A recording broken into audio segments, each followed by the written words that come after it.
3-4 दिन भयो घाम नलागेको। सूर्यले रिसाएर होला हैन, घन्टीले जितेर सूर्य चाहिँ रिसाएर होला नलाग्नु भएको है। एकदम यो घाम नलागेको खेर चाहिँ रुगा मर्की लागेर ज्वरो आएर एकदमै गाह्रो छ साथी।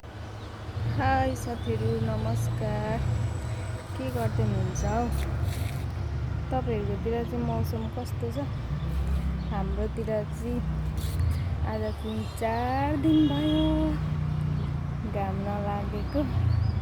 सूर्यले रिसाएर होला हैन, घन्टीले जितेर सूर्य चाहिँ रिसाएर होला नलाग्नु भएको है।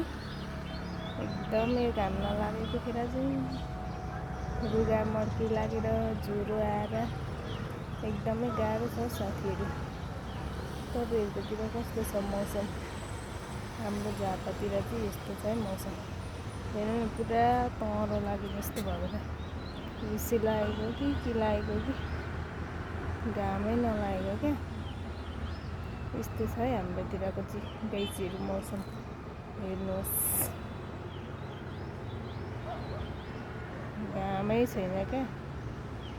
3-4 दिन घाम नहुँदा चाहिँ घामको आवश्यकतै पर्दो रहेछ है साथीहरू। मैले सानो भिडियो बनाएँ।